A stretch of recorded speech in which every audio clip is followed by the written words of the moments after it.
Hi viewer. நான் மருத்துவ குறிப்புகளில் சொல்லும் பொழுது சில மருந்துகள் மெடிக்கல் ஷாப்பில் கிடைக்கும். சில மருந்துகள் மருத்துவர்களுடைய பரிந்துரையில் வாங்கக்கூடிய ஒரு இதெல்லாம் இருக்கும். இதை நீங்கள் கேட்பதிலையும் சரி கூச்சங்கள் இருக்கும். அந்த குறையை போக்குவதற்கு தான் இன்னைக்கு யூடியூப்ல டேக் த ப்ராடக்ட் அப்படிங்கிறத சில இது சொல்லி கொண்டு வர ஆப்ஷன் எனேபிள் பண்ணியிருக்காங்க. அந்த வகையில் நம்ம சொல்லக்கூடிய மருந்து பொருட்கள் அதில் ப்ராடக்டுகளாகவே அவைலபிளாகவே இருக்குது. இதில் நீங்கள் எந்த வகையான கூச்சமும் இன்றி ஒரு ஹெசிடேட் ஒரு இது இல்லாமல் நீங்கள் ஆன்லைனில் வாங்கி கொள்ளலாம். சரிங்களா? இது ஒரு நல்ல ஒரு அருமையான ஆப்ஷன். சிலவங்க இருக்கும் போனால் போய் கூச்சப்பட்டுட்டு போய் கேட்க மாட்டாங்க ஒரு மருத்துவ கடையிலையோ மருத்துவர்கிட்ட. இது எல்லா மனிதர்களுக்கும் இயல்பு, அதில் நம்ம மறுக்க முடியாது. அந்த இது போக்குவதற்கு தான் இன்னைக்கு இந்த ஆப்ஷனை எனேபிள் பண்ணியிருக்காங்க. அந்த வகையில் இன்னைக்கு நான் சொல்லக்கூடிய ஒரு பொருள் இதில் டேக் பண்ணியிருக்கேன்.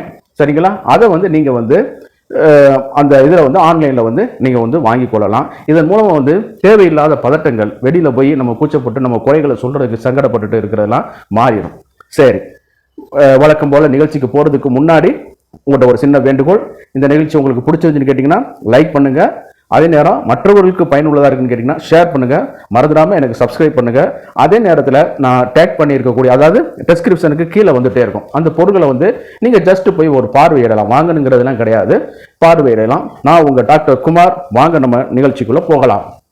ஆஃப்டர் பியூபர்ட்டி, வயதுக்கு வந்த பொழுது அல்லது வருவதற்கு முன்போ அந்த ஈஸ்ட்ரோஜன் பேஸில் என்னன்னு கேட்டிங்கன்னா இந்த மார்பகங்கள் கொஞ்சம் கொஞ்சமாக வலியோடு சேர்ந்துக்கிட்டு வளர்ச்சி அடைய ஆரம்பிக்கும். அது ஏன்கிறதுன்னு கேட்டிங்கன்னா, ஏன் வலி எடுக்குதுன்னு கேட்டிங்கன்னா, அந்த தோல் நெஞ்சு தோல் அந்த நுரையீரலோட அழுத்தத்தில் இறுகி இருக்கும். அப்போ அந்த சுரப்பி இதை அந்த தோலை ப்ரொட்ரூட் பண்ணி வளரும். அப்போ தான் அந்த தோல் இறுக்கம் கொடுக்கப்பட்டு அதில் ஒரு வலி ஏற்பட்டு அந்த மார்பகங்கள் ஆணுக்கும் பெண்ணுக்கும் கொஞ்சம் அந்த பியூபர்ட்டி ஸ்டேஜில் ஆணுக்கும் அந்த மாதிரி கொஞ்சம் வளர்ச்சி காணப்படும், பெண்ணுக்கு கொஞ்சம் அதிகமாக வளர்ச்சி காணப்படும். ஆணோட வளர்ச்சி அந்த டெஸ்டோஸ்டெரான் அதிகமாக கொஞ்சம் குறைய ஆரம்பிச்சிடும். அதே நேரத்தில் பெண்ணுக்கு அதிகமாக இதாக ஆரம்பிச்சிடும். அப்போ என்னன்னு கேட்டிங்கன்னா, அவங்களுக்கு 2 பேஸ் இருக்கும், estrogen phase and progesterone base.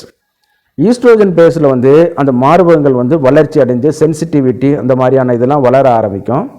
இந்த ப்ரொஜெஸ்ட்ரான் பேஸ் இருக்குது பார்த்தீங்களா, ஒரு அந்த சைக்கிள்லேயே ஒரு மிட் சைக்கிளுக்கு பிறகு இந்த ப்ரொஜெஸ்ட்ரான் இதில் வரும்பொழுது நீங்கள் கூட டெக்ஸ்ட்டுகளில் அறிஞர்கள் சொல்கிறத கூட எடுத்து பாருங்கள். மார்பகங்களுடைய பருத்த தன்மை இருக்குது பார்த்தீங்களா, அதுக்கு காரணமே இந்த ப்ரொஜெஸ்ட்ரானுடைய புரலாக்டின், இந்த மாதிரி ப்ரொஜெஸ்ட்ரானுடைய ஹார்மோனோட அதிகப்படியான வளர்ச்சினால தான் இந்த மார்பகங்கள் பருத்து காணப்படுது. நீங்கள் கேட்கலாம், பருத்த மார்புக்கும் இந்த மாதிரியான ஃப்ளாட்டு சிறிய மார்பகங்களுக்கும் ஏதேனும் உணர்ச்சியில் வித்தியாசம் இருக்கான்னு நீங்கள் கேட்கலாம். அப்படிலாம் கிடையாது, ரெண்டுக்குமே ஓரளவு தான் இருக்குது. அப்போ சில ஆளுக்கு நீங்கள் கேட்கலாம், சில நேரம் வேரியேஷன் ஆகுதுங்கிறது கேட்கலாம். அது நீங்கள் செய்கிற மெத்தடில் தான் இருக்குது. சரிங்களா? இப்போ நம்ம பார்க்கும்பொழுது ஓரளவு இதை அவுட்டர் லைனை பார்த்துட்டோம். சில நேரம் ஆண்களுக்கும் மார்பக காம்புகள் நிப்பிள்னு சொல்லக்கூடியதில் என்னதுன்னு கேட்டிங்கன்னா இந்த உணர்ச்சிகள் இருக்கும். அதுக்காக அவங்களுக்கு பெண் தன்மைன்னு சொல்லிடக்கூடாது. இந்த வீடியோவில் பார்த்துட்டு இருக்கிற ஆண்களும் பெண்களுக்கும் இந்த டவுட் இருக்கும். நம்ம தொட்டு பார்க்கும்போது கூட நம்மளுக்கு அந்த ஒரு உணர்ச்சி இருக்கிற மாதிரி இருக்கும். சரிங்களா? அதுக்காக அது நம்ம தவறுன்னு நம்ம சொல்லிட முடியாது. சிலவங்களுக்கு அந்த இளம் வயதில் வளர்ச்சி காணப்பட்டோம். ஆண்களுக்கு கொழுப்பு திசுக்கள் சேரும்போது அந்த மாதிரியான ஃபேட் இது ஆகி வரும்பொழுது, அது மாதிரி வரும்பொழுது என்னன்னு கேட்டிங்கன்னா கைனோகமஸ்டியான்னு சொல்லக்கூடிய ஒரு நிலை இதாகும். இதுக்கு என்னென்னு கேட்டிங்கன்னா, சில நேரம் நம்மளுடைய ஹார்மோனும் ஒரு வகையான தொடர்பில் இருக்கிறதுனால உரிய மருத்துவ சிகிச்சையை நம்ம பார்த்து அறுவை சிகிச்சை மூலமாகவோ அல்லது அதற்கான ஹார்மோனல் தெரப்பி மூலமாகவோ உரிய மருத்துவரை அணுகி நீங்கள் அதற்கான தீர்வை பெற்றுக்கொள்ளலாம். சரி, நம்ம சப்ஜெக்டுக்கு வருவோம். இப்போ இந்த உடலுறவுக்கு முந்தின சூழ்நிலையில் ஏன் மார்பு காம்புகளை, நிப்பிள்ஸ் அல்லது மார்பகங்களை நாம் தூண்டுகிறோம்? இது பார்த்திங்கன்னா ஒரு பரிணாம அடிப்படையிலேயே வரக்கூடிய ஒரு இது. இன்றைக்கி பாலைவனத்தில் ஒட்டகம் பால் கொடுக்கும். ஒட்டகம் பால் கொடுக்கும் பொழுது அது கண்ணுக்குட்டிக்கு அந்த பாலை சுரந்து கொடுத்துட்டு இருக்கும்போது என்னன்னு கேட்டிங்கன்னா தலையை அசைக்காது. நீங்கள் என்னதான் அது வயிறு நிரம்பி முடித்த வரைக்கும் அது தலையை அசைக்காது. ஏன்னு கேட்டிங்கன்னா அது தலையை அசைச்சிருச்சுன்னா அந்த ஆக்சிடோசின் வெளிப்படுறது கம்மியாக போயிட்டு மார்பகங்கள் சுருக்கங்கள் வராமல் பால் உற்பத்தி குறைஞ்சி போயிடும். அப்போ இதற்கும் அந்த சுரப்பிகளுக்கும் நேரடியான ஒரு தொடர்பு இருக்குது.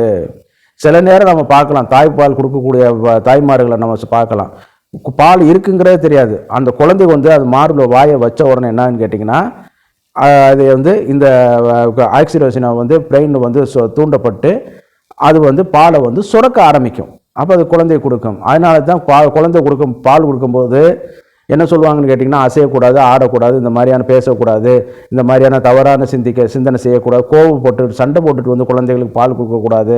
எல்லாமே பார்த்தீங்கன்னா இந்த கான்செப்ட் தான். ஒரு 5 அறிவு உள்ள ஒட்டகத்துக்கு கூட அது இருக்கும் பொழுது 6 அறிவு உள்ள மனிதன் வந்து தன் குழந்தைகளுக்கு எப்படி பால் கொடுக்கணும் அப்படிங்கிறது ஒரு இது. இந்த மார்பு காம்பில் வந்து ஏறத்தாழ நிறைய nerve ending, lot of nerve ending, ஏறத்தாழ ஆண்குறி பெண்குறி நுனில் பகுதியில் இருக்கிற மாதிரி உள்ள அமைப்புள்ள நிறைய நரம்பு முடிச்சுகள், there are lot of nerve ending, thousands of nerve ending வந்து காணப்படுது. சரிங்களா? இந்த நர்வ் எண்டிங்கிற வந்து கேட்டிங்கன்னா ஏரோஜீனியஸ் நர்வ் எண்டிங் அப்படிங்கிறத நம்ம வந்து சொல்லிட்டு வர்றாங்க. இந்த ஏரோஜீனியஸ் நர்வ் எண்டிங்கும் ஜெனிட்டரி கார்டெக்ஸ், பிரெயினில் உள்ள ஜெனிட்டரி கார்டெக்ஸுக்கும் மிக அருகிலேயே இருக்கிறனால என்னன்னு கேட்டிங்கன்னா இதுவும் ஒரு தொடர்பு கொள்ள ஆரம்பிக்குது. அப்படி இந்த தொடர்பு கொள்ள ஆரம்பிக்கும் பொழுது இந்த பால் உணர்வை ஏரோஜினியஸ் நர்வஸ் வந்து நம்ம ஸ்டிமுலேஷன் பண்ணும் பொழுது என்ன ஆகுன்னு கேட்டிங்கன்னா, அந்த நர்வஸ் வந்து அந்த சென்சரி கார்டெக்ஸ் மூளையில் உள்ள இதில் போய் தூண்டும் பொழுது அருகில் உள்ள அந்த ஜெனிட்டல் கார்டெக்ஸை வந்து தூண்ட ஆரம்பிக்குது.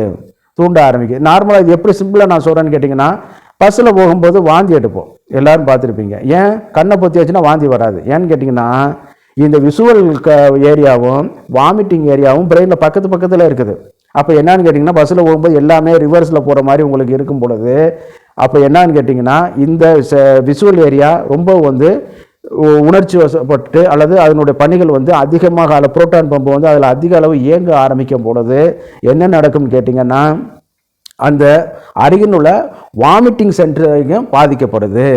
அப்போ வாமிட்டிங் சென்டரில் பாதிக்கப்படும் போது என்னன்னு கேட்டிங்கன்னா, நல்லா இருக்கக்கூடிய மனிதர்களுக்கும் இந்த வாமிட்டிங் வந்து வந்துடும். அது போலத்தான் இந்த ஏரோஜீனியஸ் நர்வ் எண்டிங்கோட நம்ம ஸ்டிமுலேஷன் பண்ணும் பொழுது என்ன ஆகுன்னு கேட்டிங்கன்னா, பிரெயினில் உள்ள சென்சரி கார்டெக்ஸ், ஜெனிட்டல் கார்டெக்ஸ் ஏரியாவை அது தூண்ட ஆரம்பிக்கும் பொழுதுன்னு கேட்டிங்கன்னா, இயற்கையாகவே நம்ம உடம்புல என்னன்னு கேட்டிங்கன்னா பிரெயினுக்கு அந்த இல்லை என்ன நடக்கும் போகுதுன்னு கேட்டிங்கன்னா, இந்த மாதிரி ஒரு உடல் செயல் வந்து நடக்க போகுது. அதுக்கு நம்ம தயார்படுத்திக்கிறனுங்கிற மாதிரி பாடி வந்து அடுத்தடுத்து சில பேஸுக்களை வந்து நம்ம ஈஸ்ட்ரோஜன் அந்த மாதிரியான லூப்ரிகேஷன் இதுகள் எல்லாத்தையும் வந்து சுரக்க ஆரம்பிச்சுக்கிட்டு உடலுறவுக்கு தகுதிப்படுத்துது. அதே நேரத்தில் இந்த சென்சரி ஜெனிட்டல் கார்டெக்ஸும் அதுவும் அருகே இருக்கிறனால என்னன்னு கேட்டிங்கன்னா, நம்ம ஆர்காசமும் அதில் வந்து நடக்கும். அந்த உடலுறவில் நம்ம திருப்திப்படுத்தப்பட்ட நிலை, நம்ம விந்து போன பிறகு நம்மளுக்கு ஒரு இன்பம் கிடச்சி நம்ம கொஞ்சம் அமைதியாகிறோம்னா அது ஆணுக்குள்ள ஆர்காசம். பெண்ணுக்குள்ள ஆர்காசம் நான் ஏற்கனவே சொன்ன மாதிரி 4 வகையானது. அதாவது வெஜைனல் ஆர்காசம், ஜெனிட்டல் அதாவது கிளிட்டோரியல் ஆர்காசம், ஏனல் ஆர்காசம், அதே நேரத்தில் நிப்பிள் ஆர்காசம், அதே நேரத்தில் மிக்ஸ்டு ஆர்காசம்னு சொல்லி ஒன்று இருக்குது. அது வந்து சரியான முறையில் வகைப்படுத்தப்படலை, அதை நம்ம சொல்லக்கூடாது. இந்த நிப்பிள் ஆர்காசமும் ஒரு வகையான ஒரு ஆர்காசம். ஸோ அந்த வகையில் நம்ம பார்க்கும் பொழுது இந்த மார்பக தூண்டுதல் மூலமாக வந்து நம்ம வந்து முறையாக இது கையாண்டோம்னு கேட்டிங்கன்னா ஒரு திருப்திகரமான உடலுறவை வந்து நம்ம வந்து அடைய வச்சுக்கலாம். அதே நேரத்தில் இது வந்து பண்ணும்போது வந்து ரஃப்பாக ஹேண்டிலிங் பண்ணுறது அந்த மாதிரி இந்த மாதிரி காட்டுத்தனமாக பிசைஞ்சு விட்டு இது அவ்வளோ பாதிக்கப்படாத மாதிரிலாம் இல்லை. அது என்ன சொல்கிறாங்கன்னா ஜென்டில் அண்ட் சாஃப்ட் அப்படி டச் தான் சொல்கிறாங்க. அப்படி இது பண்ணும் பொழுது அந்த சென்சரி கார்டெக்ஸை வந்து ஸ்டிமுலேஷன் பண்ணுறதுக்கும் இது பண்ண ஆரம்பிக்குது. இதுவே உடலுறவுலே கொஞ்சம் உங்களுக்கு வந்து அடிப்படையான ஒரு ஆற்றலை வந்து உண்டு பண்ண ஆரம்பிக்குது. சரிங்களா? அந்த இதில் வரும்பொழுது தான் நம்மளுக்கு வந்து இந்த செக்ஸுவலுக்கான அடிப்படை கட்டமைப்பிலே இதாகுது. இதெல்லாம் தெரியாமல் நம்ம வந்து என்னென்னு கேட்டிங்கன்னா எடுத்த உடனே அதில் போய் இது பண்ணோம்னு கேட்டிங்கன்னா அது வந்து வேஸ்ட்டு. நீங்கள் சொல்லலாம் அந்த மாதிரி பண்ணி குழந்தை பிறந்திருக்காது சார் அப்படின்னு சொல்லலாம். 1-2 இதுக்கு எல்லாம் இது வந்து நம்ம கணக்கில் எடுத்துக்கிற கூடாது. அது வந்து ஒரு பார்ட், அவங்களுக்கு வச்சம் மாதிரி குழந்தை பிறந்துருச்சு, அது வந்து அது வேறு. ஆனால் இந்த அடிப்படை உடலுறவு இன்பத்தை வந்து முறையாக இது பண்ணணும்னு கேட்டிங்கன்னா இந்த மாதிரியான சில அமைப்பின் மூலமாக தான், செயல்கள் மூலமாக தான் நம்ம அதில் போனால் தான் ஒரு நல்ல திருப்தியும் கிடைக்கும். அதனால் ஒரு நல்ல பெனிஃபிட் உடல் இதில் வந்து கிடைக்கும். சரிங்களா? நல்ல அந்த ஆர்காசம் அடையாத பெண்களுக்கு வந்து பார்த்திங்கன்னா மனச்சோர்வு, மன வலி, மன உளைச்சல் இந்த மாதிரியான இருக்கும். உடலில் வந்து வலிகள் ஏற்படும். இந்த மாதிரியான இதில் இருக்கும். அப்போ ஆண் விந்து வெளியேற்றின பிறகு அவன் திருப்தி ஆயிடும். ஆனால் பெண்ணுக்கு வந்து அப்போ திருப்தி அடைஞ்சா அடையாளங்கிறது அவனுக்கு வேலை இல்லை. இவன் அடுத்தோட கூப்பிடப்படுது, இவன் படுத்து இவன் வேலையை பார்த்துட்டு இவன் போயிட்டுருப்பான். ஆனால் அங்கே உள்ள சூழ்நிலை வந்து நம்ம வந்து திருப்திப்படுத்த வேண்டும். அவங்களுக்கும் ஒரு இதாக இருக்குது. அவங்களும் ஒரு உயிர் தான். அவங்களே நம்ம சமமாக பாவிச்சு இதெல்லாம் பண்ணணும். அப்போ இது எல்லாமே இது வந்து மருத்துவ ரீதியாக சொல்லப்பட்டக்கூடிய ஒரு ஆர்காசம் தானே ஒழிய வேறு எதுவும் கிடையாது. இதே முறையாக நம்ம செய்தோம்னா இந்த மார்பக காம்புகளை தூண்டுவதன் மூலமாக வந்து நம்ம காம உணர்வுகளை வந்து தூண்ட ஆரம்பிக்கலாம்.